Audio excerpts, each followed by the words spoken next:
Hello and welcome to another episode of my interview series. I am this time talking to someone a little different than, the casters I've normally interview or the players. I'm joined right now by Mateus, although you go by Portillo, right? Is that the right way to say Yeah, it? it's just my last name. Yes, from Cloud9. I'm going to explain for those who don't know him in just a second. But, of course, I want to shout out to Alienware for sponsoring this. So, wait, should I call you Portillo or Mateus in this interview? I think you can call me Mateus, yeah. Okay, Most of the people Mateus. call me Mateus. What do you do at Cloud9? Right now, I am the head of social media at Cloud9, where I oversee the social team within the organization, like making sure that all the posts are out on social media, guiding the interns that we have right now, providing like information and support, helping the partnerships team with like any deliverables or like the content team. So And you there's work also you a new, work primarily with all like the social and the content stuff over there. yeah, it's mostly social. It's like marketing side. A lot of people might be wondering, like, okay, well, why is Travis interviewing the head of social at Cloud9? Well, besides knowing you for quite some time, um, I think you have a really interesting story, and I'm hoping that other people do as well because I've always found it pretty fascinating. And I think there's maybe some lessons for people who want to get into esports or are curious about how esports works in this. So, um, first off, maybe before we get to all that, a little bit of preface, like how did you get into esports and where were you when you first started to like really follow esports and competitive gaming? So I started following competitive in 2012, yeah. I started like following the Call of Duty scene because I was mainly a Call of Duty player on Xbox. So I never heard of League by that time, and I was just playing COD. It was my first multiplayer game, online game. But yeah, I started following esports after I saw something on the client from I think it was Modern Warfare 2, and I started watching like Nate Shot, uh, like COD tournaments happening, Optic, and one friend of mine from Xbox Live, he was like, "Yo, do you want to check this League of Legends game?" So I was like, "Yeah, I'll give it a try." So I played the game, and I really enjoyed, and I started seeing on the client where that people were playing a Brazilian league. It was the CBLOL at that time. Yeah. So I was like interesting about it. And I started following like Pain Gaming. Pain Gaming was the best thing like that time. And I started to really enjoy watching Twitch, watching competitive gaming. So that brought me a lot to the social media side where I started using more Twitter because I wanted to be closer to the players, closer to the organizations, to the publishers, to the tournament organizers. So I was getting more involved by that time, was like by the beginning of 2013. But I never thought on working in esports. I was just like a fan. So you were a fan growing up in Brazil, Hmm. and you learned about esports, started to become passionate about it, but now you work and have for quite some time, and you live in the U.S. Working with one of the biggest organizations. So I guess the path from there to here is quite interesting. And again, I know about some of the bumps along the way. So how did you get into working in esports? What was your first job? So in 2016, I was in college studying computer science. Okay, so that time I was following mostly CSGO because remember like Luminosity Gaming, Yes. the Brazilian team that was like rising. Yeah, there was like a Uh, wave of Brazilian teams yeah. in CS:GO. Yeah. So how I ended up starting esports was first I volunteered for Fallen, the CSGO player, because he posted on Twitter, "Yo, I need someone to translate my videos on YouTube because I have this like." He was trying to teach players on how to play CSGO. So I was like, "Okay, I can translate this Brazilian Portuguese videos to English, and you don't need to pay me. It's just like a favor." So I did this volunteer job, and at some point I did like 4 videos in 2 days or something. It was like long videos, like 16 minutes. Sure. Um, and I was in vacation from college, so I was like try harding, and he noticed, and he was like, "Yo, you want to work with me, like just for translating these videos?" I was like, "Sure, yeah, I'll do it for you." I was like 18 by that time, Yeah. 2 months after, like 2 months later, I kind of asked to quit because my time, the time I was spending translating was not worth because I was still focused in college. So 2 months ago, oh, 2 months later, sorry, two guys from São Paulo, they they invited me to translate an email to send to Immortals because they had a Brazilian CS:GO team and no one was taking care of their social media. So it was like the second best Brazilian team at that So time. these are two friends of yours, or how they were two people, just So those were Brazilian people that I fans? met on the internet. Okay, One of them is like an owner of a big CS:GO website, and the other one is a graphic designer. So he was kind of the leader. His name was Alex, and the graphic designer was Paulo. So it gotcha. was like, I'll help you guys translate this email and send to Immortals, but I don't know if I'm interested in the job because I'm still in college. I'm still focused in studying. So the idea was that the three of you guys were going to handle Immortals social media. That's what this pitch was to Immortals for Oh Brazil. no, no, it was just then too. Oh, I those was two. just Okay, helping. Yeah, I was just helping translating the email. I was like, gotcha. and Paulo and Alex were like, "Yo," they responded to us. Can you help us translate the meeting because we don't know much how to communicate? And I was like, "Yeah, sure. I'll help you guys." So we had this meeting, and by the end of the meeting, they were like, "Okay, so all of you are now on trial for Immortals." And I was like, "Wait a second, what? Like for what?" And they were like, "Oh, for social media management." And I was like, "Okay, how do I do this?" They put me in charge of a social media management job. Paulo was the graphic designer, and Alex was he was kind of the leader of the group. And you were just supposed to help translate the meeting. You were Yeah, not yeah, ever trying to dude. get I this was just job. like, yeah, sure, I'll help you guys. Like Yeah. it's just a favor, it's fine. Um, and I didn't tell my parents at the beginning because I'm pretty sure they would not believe that that was a job. They were like, yeah, you're just playing games in the internet or something. But then I started working with this, and I started to like a lot. I started to like doing posts. Like when we did our first Portuguese post, like the community, the Brazilian community freaked out. They were like, "Oh my God, they're speaking Portuguese! Like that's awesome! Like this is something new, and like we're gonna keep following more because of that." In 2016 November, we joined the org part time, and I was on vacation from college again in December. So I was like, "Yeah, I'm gonna start try harding, studying how social media works, and just like stay on social media 24/7." Because I love staying on social media. I love talking to Brazilian players, watching games, news about esports, that kind of stuff. And I try hard so much that in February of 2017, Noah invited me to live in LA. So he was like, uh, "You're doing a great job, and we thought it would be cool if you moved to LA and work with us in the office." And I was like, I thought it was surreal because one of my dreams was to work outside Brazil. One of my dreams before joining college was like, I want to uh, build something outside. I want to like live in another country and do my life, like Yeah. build my life there. But my parents hated the idea. My parents, they disagreed with like so much because they thought my job was a job, like it was not a Yeah. real job. Social media management, what is that? So it was kind of hard to like convince them to accept my job. Because Now, you were also dropping out of college for this. okay, so here's the thing. I was still studying. Okay. That was in February. In April, in the end of April, I quit college and I didn't tell my parents. Oh, okay. Yeah.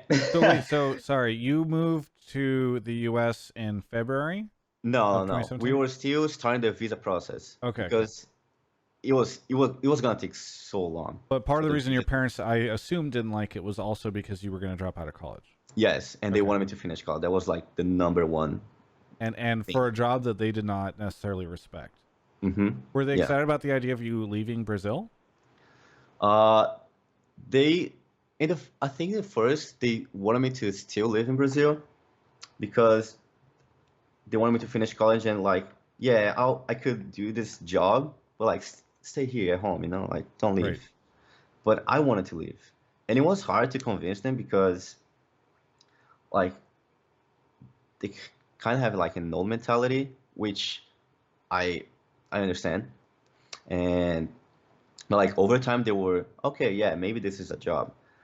But at some point when I dropped college, they got super pissed. I told them like I dropped college So after you like dropped in two April. You weeks. didn't tell them. Yeah, I didn't tell them. And after 2 weeks, I was like, yeah, maybe I should tell them because they were bugging me saying, yo, I don't see them. Like, when you pay college monthly Yeah. and like he was not in the bills. Okay. They So don't see the charges from the college. Yeah. yeah. They're growing And I suspicious. was like, no, I think it's all good, like maybe I just go to the university and see if something's wrong with that. But yeah, I kept lying to them because it was something that I really wanted to do. And unfortunately, when I told them in May that I dropped college, it was kind of the darkest time for me because I argued with my parents every day. They were telling me, "Nah, you just dropped college. You going to a country that you don't know. You don't know anyone there. You don't trust I don't trust these people." Like my mom saying, "I don't trust these people, and I'm not gonna put my son's life in someone's hand."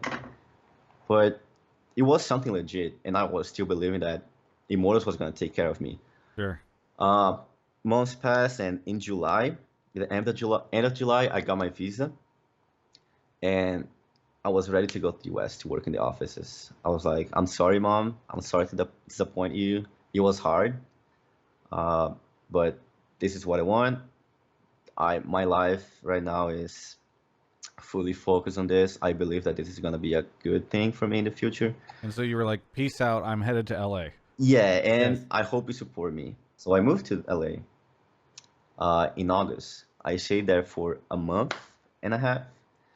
Um, and then it came the unfortunate tweet. Okay. The So so you moved to LA because you're trying to just. This is, I think, one of the more interesting stories, and a lot of people don't know the meme that Cloud9. I don't know if you guys still tweet it out, but um, this is crazy. So you quit college. You tell your parents, "I'm headed to LA. Deal with it."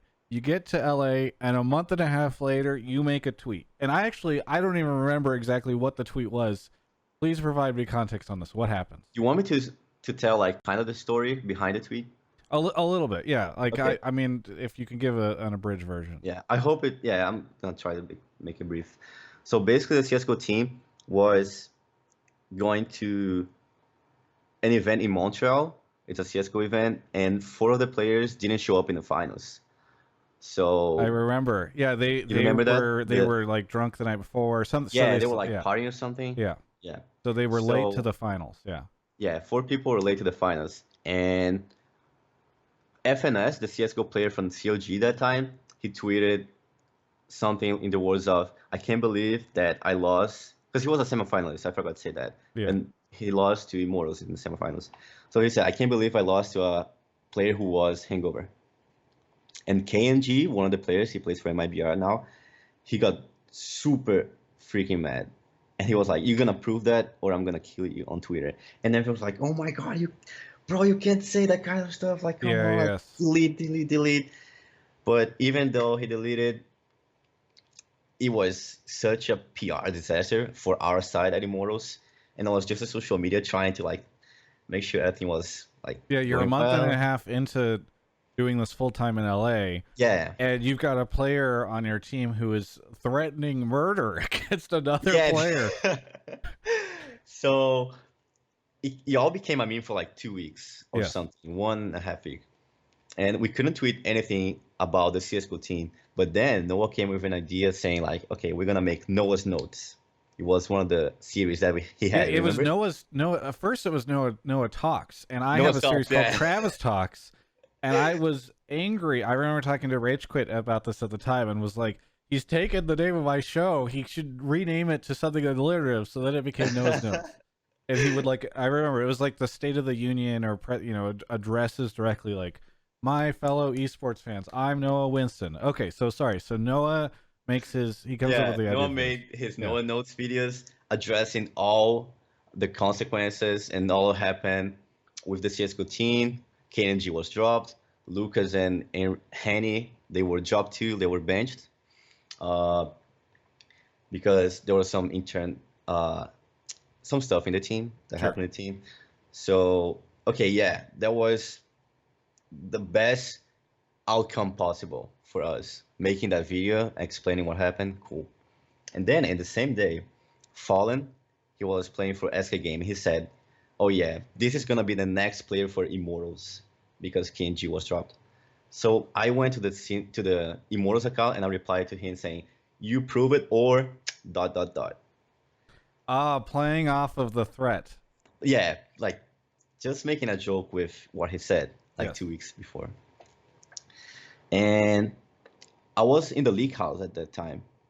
Um, they were preparing for Worlds or something. And I remember Noah calling me saying, or messaging me, I don't remember, and say, "Yo, come to the office right now." And I'm like, okay. I went to the office. I was like 5 minutes away. And he was like, okay, that's unacceptable. Like, I'm sorry. We're gonna have to let it go, and we're gonna book your flight back to Brazil in 2 days. So it was a Friday. I was going back to Brazil on Sunday. And I cried so much in front of him. I cried so much in front of my boss. It was Steve at that time. I was 19. My I just wanted to, like keep working, but I did something really bad. And I agree. The timing was terrible, but I thought the tweet was good. Yes.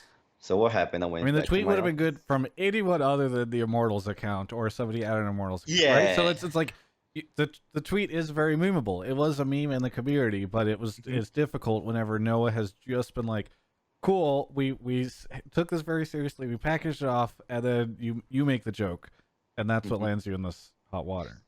Yeah. So I cried a lot. I was ready to go back home and pack my stuff.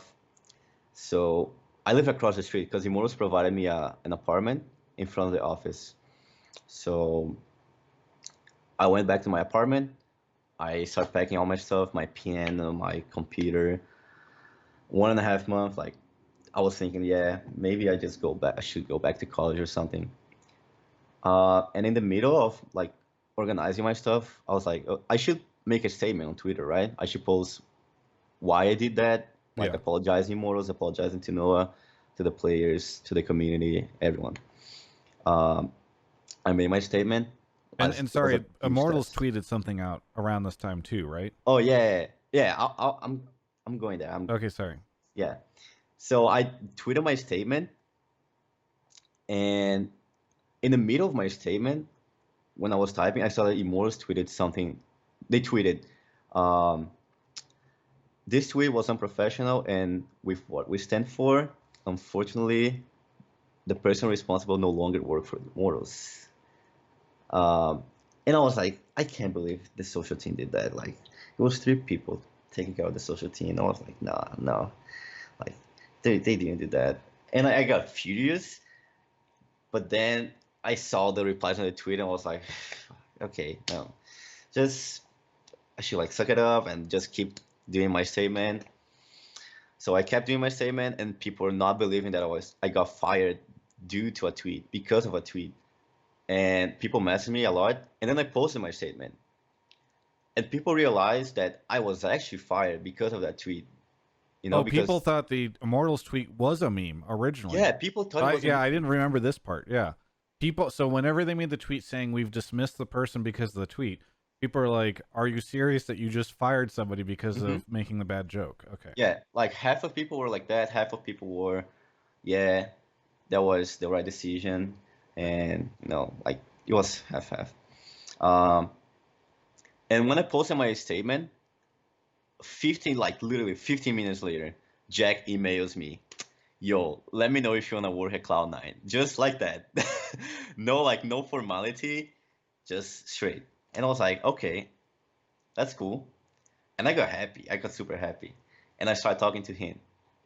Uh, and I think I got super lucky because when when he messaged me that and I messaged him back, he wanted me to put on a trial. He wanted to put me on a trial, like in the evening, because the Cloud9 team was playing against Team One esports from Brazil. So he was like, "Okay, you're Brazilian, right? Maybe you can do something with our community and the Brazilian community." So I was like, okay, yeah, I like the idea. I got my Sorry, was laptop. this same day? Yeah, same day. Okay, so you get fired, you get the email, you write the post, he emails you and is like, "Can you start tweeting on the account tonight?"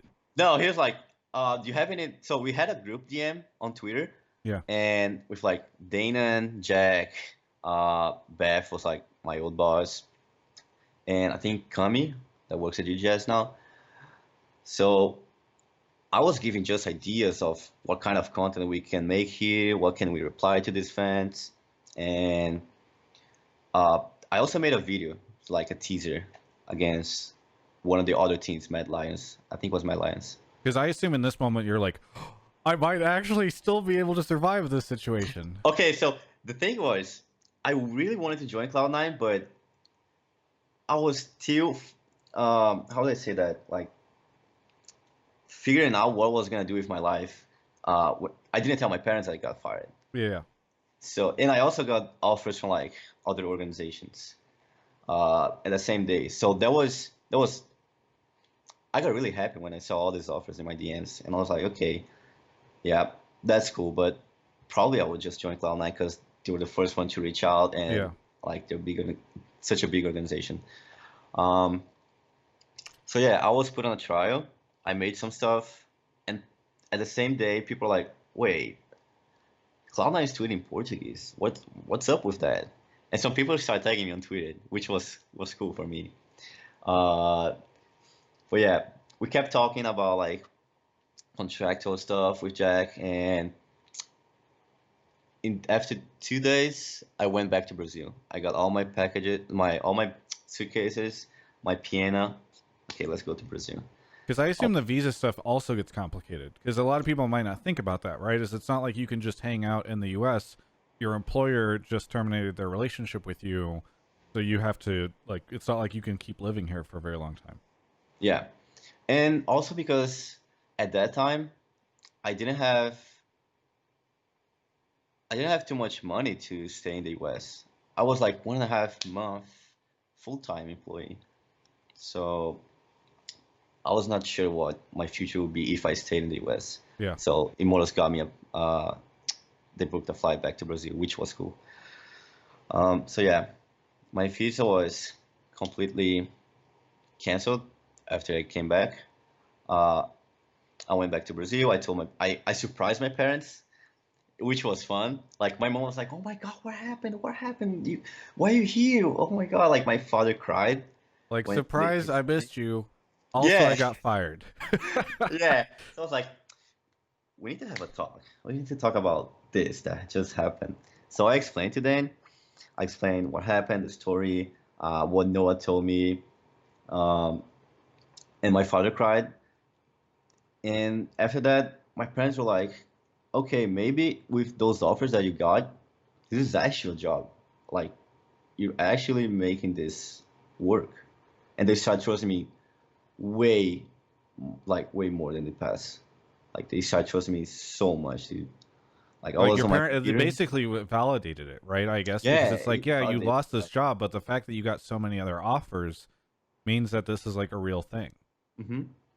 And like in the past, my parents just walked in my room and I was in the computer doing work, and kind of they didn't respect my time working. Like I was in meetings and stuff, and they thought it was just like a normal conversation. But after I got fired and I went back to Brazil, and I was in meetings. They super respected my time. They're like, "What did you do at work today?" They start getting more engaged with my job. Like if it was an actual job, and it was. Uh, but yeah, that was when I joined Cloud9. So let's go back when I got in Brazil at home. I told my parents, and I kept talking to Jack. But at some point, I thought that I was not gonna join Cloud9 because I kept talking to Jack and he ghosted me for 2 days. Oh, Yeah, okay. I I'm mean, sorry, that's not Jack. that crazy, right? Like an That's like, employer, like, does it respond to you for 2 days or something, or while you're in the job interview process? Like, that's not insane. yeah, it was just more because I'm a super anxious guy, Yeah. so I was like, yeah, maybe he don't want anymore. And the Well, and you guys from haven't had like, like a ton of stability up until this moment, so I can understand why you'd be a little anxious. hmm and also because okay, whatever, I'm gonna tell. Like the other org I was gonna join was Luminosity. Okay. So their CEO was like pressuring me, like, yo, we're gonna have a Brazilian team, you're gonna live with them in Long Beach or something. It's gonna be cool, we're gonna get you a visa and this. I'm like, okay, this guy is giving me offers while Jack is not responding to me. So maybe Yeah. this is the offer, you know? But then Jack responded to me and he apologized a lot. He was like, I'm sorry, I was in China, because Worlds was in China. I was in Okay. China, but suddenly I had to go back to the US because my parents went to the hospital. And I was like, wow. I was shocked. And I also apologized to him. Because like I was nervous when he told me that. But yeah, after a day, I signed a contract and I joined Cloud9. I joined as a social media manager. But the funny thing is, I didn't have access to the Cloud9 account for 8 months since I they were they they were were like hands up. really scared of Yeah. me trying to make any kind of controversial posts and a bold post, I don't know. But I had access to the London Spitfire account, which was our Overwatch team by that time. And did you were you doing all this from Brazil, or did you move back to LA I by was then? I was in Brazil. Okay. I was in Brazil until okay, I was in Brazil. There was what? There was October, beginning of October. I was part-time working remotely, but I was training as a full-time. And then in January, they started the visa process so I can move to LA again. Um, but yeah, the visa process took 7 months. I got my visa in July. It took so long, dude. Oh my gosh, it's so complicated. Brazil is also super hard to get visas if you're not an actual player. So I'm really like, how do I say this? I'm really fortunate that Cloud9 helped me a lot to get my visa because it's not an easy thing to do. Yeah. It's really not easy. So I moved back to LA in August, and yeah, no, not August, July 7th. Yeah, July 7th. Okay. So about And 6 or 7 months later, you moved back. yeah, and I'm here for 2 years so far. Oh, actually, sorry. It was about a year later that you moved back. Yeah, a Okay. year later, Okay. And almost you a lived year. here for 2 years. Hmm. So I'm kind of curious. I mean, Was a wild ride. yeah. I mean, I gotta imagine. Do you feel secure now, or are you? Because I will say you do still sometimes push the limit a little bit on the C9 account, and so I assume you feel like maybe now that you crossed the line one time, you feel like you know where the line is or whatever. I feel that I learned a lot in the past by making bold tweets, and yeah, I learned my lesson. Sometimes I do stuff on social, sometimes the other social medias do stuff on social, but right now I know what is my position, when I should tweet or when I should not tweet. I think the last thing that happened to me was I tweeted something from my personal account towards a Spitfire player, and I got backlash so hard. You went on Reddit, and a lot of Korean fans were like uh, super mad at me, and I got PTSD from Immortals, you know. So Yeah. I started to freak out. I started like, to have a panic attack, and I called Jack, I called Dan, I called my boss. I was like, I'm not well. I did this, and this, but I learned from that. They didn't punish me too hard, you know. But yeah, I think I know now after 4 years of social media management Yeah. how to tweet, basically. The last I thought you were gonna say, and yours is a little bit more serious than what I thought you were gonna say, but the last time I remember was when you tweeted very confidently about C9 winning the best of five, and was that Oh, last Jensen? summer final? When Yeah, was that was that? last summer finals. I was like, Last summer finals, yeah, and it was something Jensen's about finally giving us an LCS title, something like that. yes, yes, Dude, Jensen finally giving us an LCS title, and then they they and then we reverse lost. swept, right? Yes. And that Nice. was great too, because throughout, like, you tweeted that halfway through the third game, and so Yeah, he then went on the broadcast, right? yes, it went on the broadcast, and so then for the next 2.5 games, people just had the chance to, like, every, every time something was happening, it was clear TL was gonna win.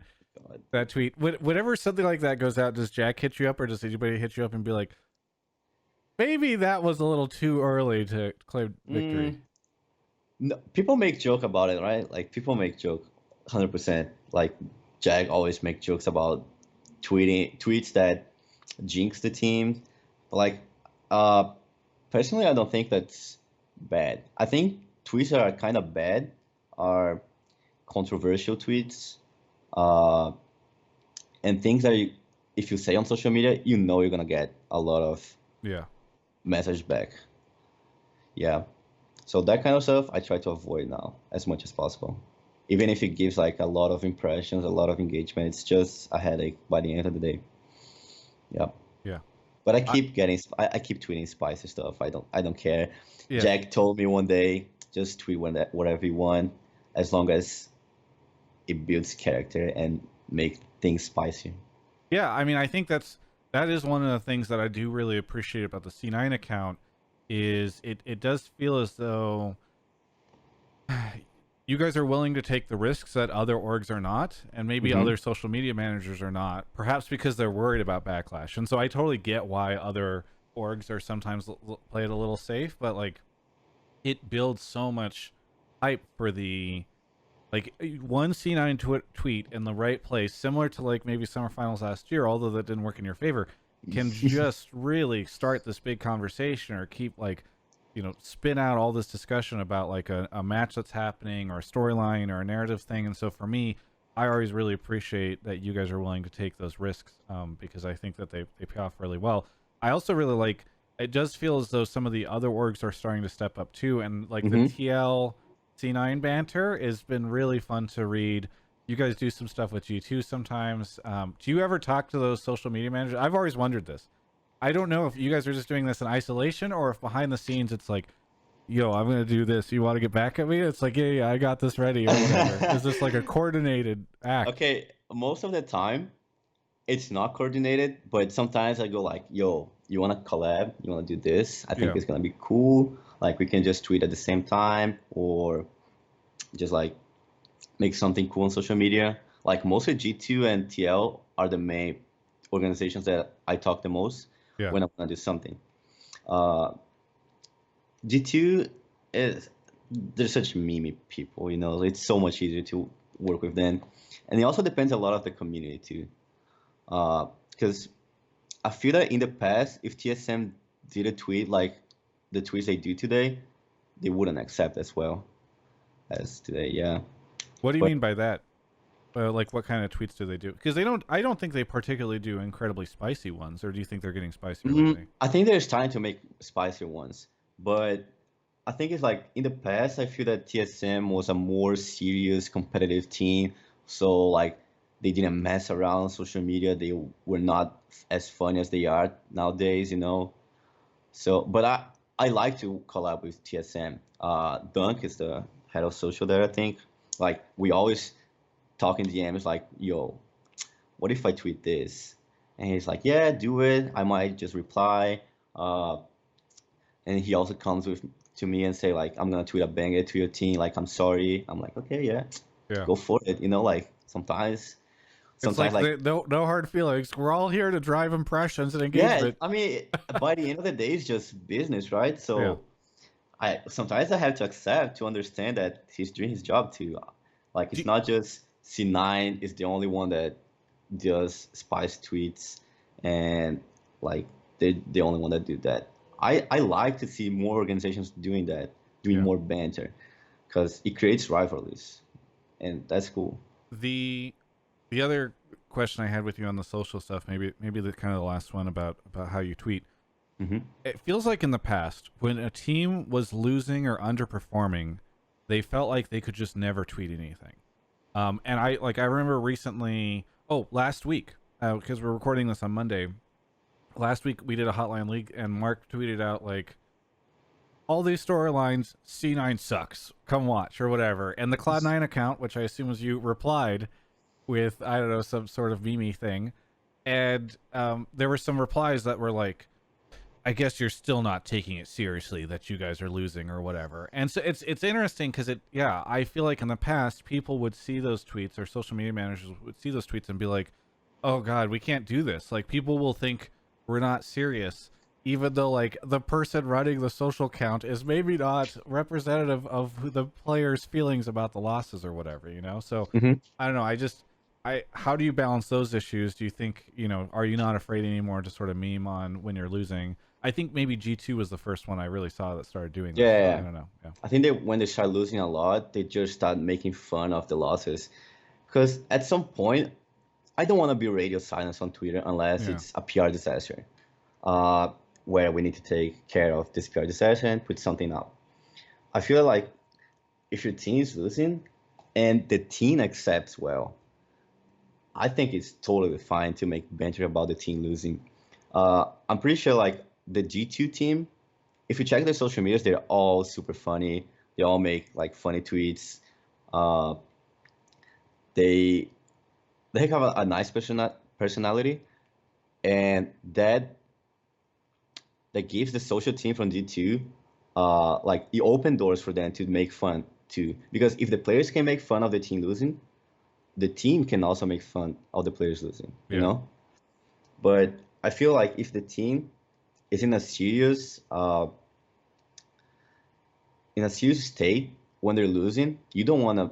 Like if you're CLG right Yeah, right let's say now, CLG. the players don't want to see the CLG Twitter account coming out dunking on their losses or whatever. Hmm. Yeah. Because also at some point, if you just make fun of your losses, some people are not gonna take you seriously. Yeah. Like you have to be a top tier team and make fun when you make tweets about losing, because I mean people just like that. Yeah. Of course, there are some people that are like, "Oh my God, I can't believe you're not taking it serious." But uh, it's just the social team, like playing on social media, kind of. The other thing, sort of away from the team stuff, but I'm kind of curious your opinion on. Do you kind of wish players did a little more on social media? Like, I really respect Sven Skaren for the banger tweet Yeah, hashtag live hashtag evil thing, livable, right? dude. It's the simplest thing in the world. But he just hard committed to it and just sold it. And like, it became this great, I mean, I'm sure people 2 years from now will not remember it, but like that just carried Summer Split. I feel like for social, everybody could tap into that. It's a great meme. It like And just it, tweet it's live. somehow also it's very funny that it's simultaneously, you don't really know if he thinks the live evil thing is a joke, like he thinks that EG, the way EG does it, is lame, so he's mocking his own org, or if he's just playing it up so much that like, it's so valuable. So I'm kind of curious, like, do you wish more teams did that, or more players? Sorry, I feel like a lot of players don't, and I think it's really good.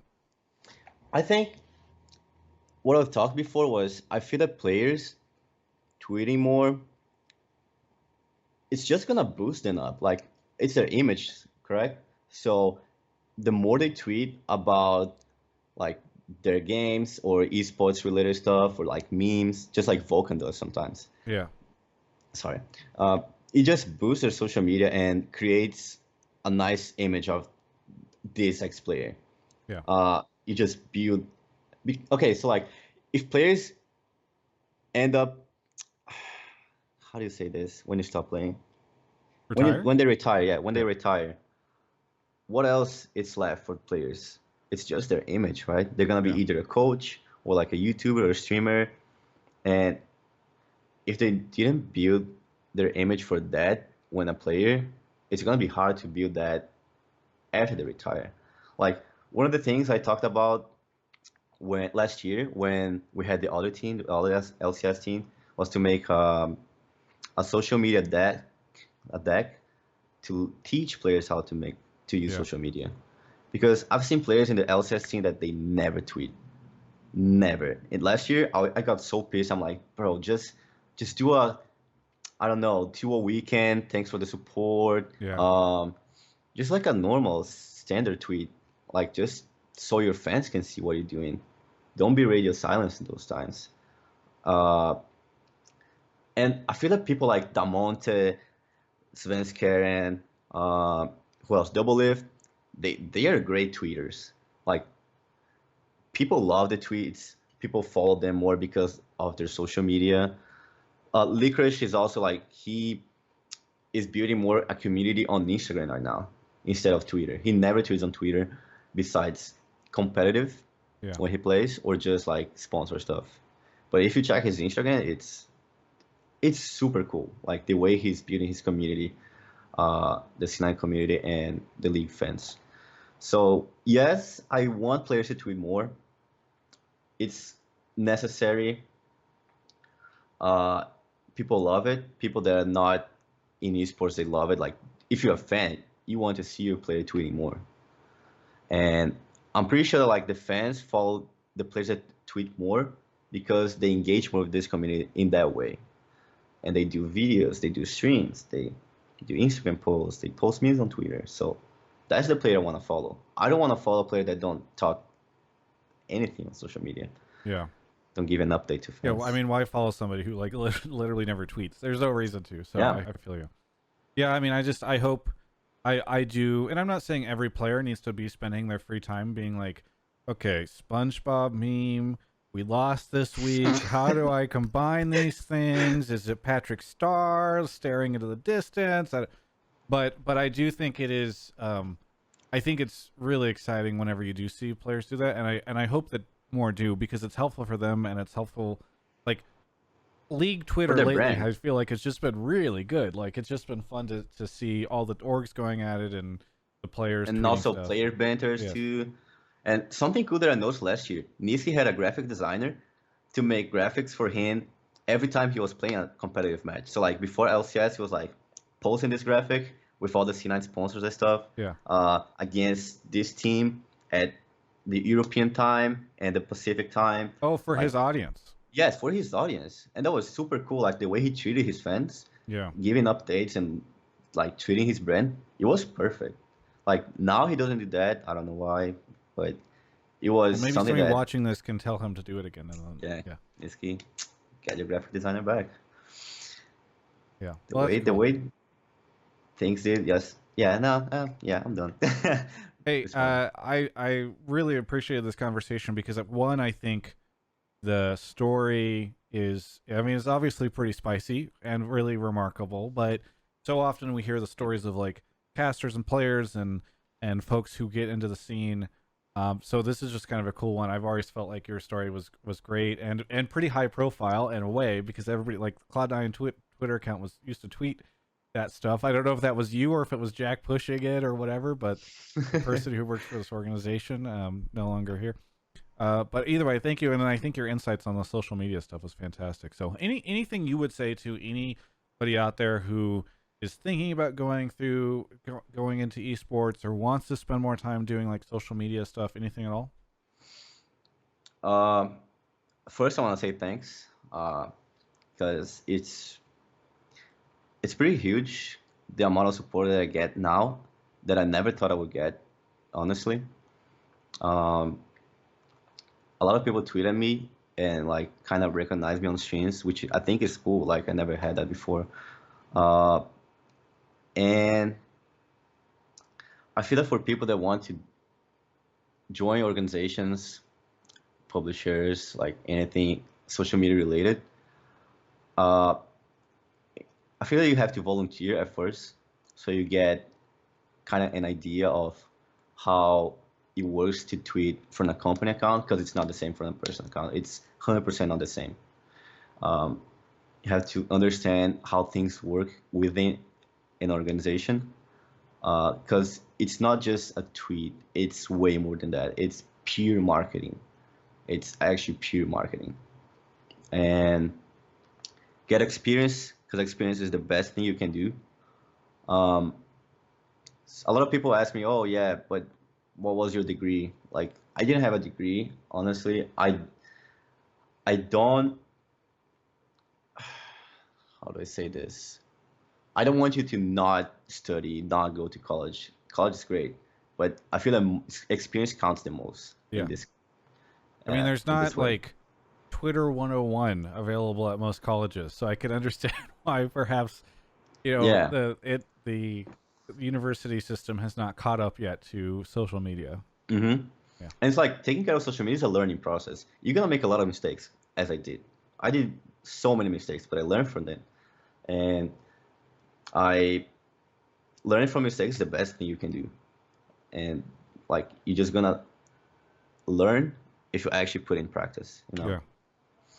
So yeah, volunteering is pretty good, and making a nice resume is also cool. No one wants to see that doc just with like, uh, dude.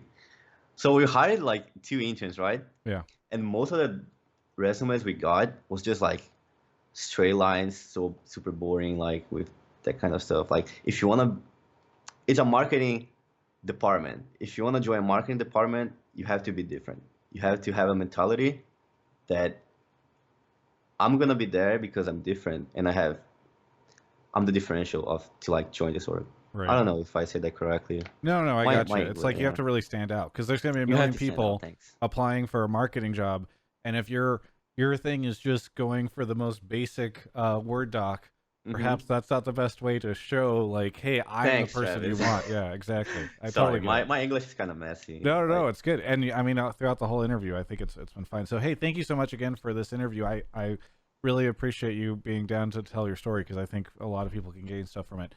For everyone else, you can check out the rest of my coverage of all things League of Sports right here on my YouTube channel. thank you.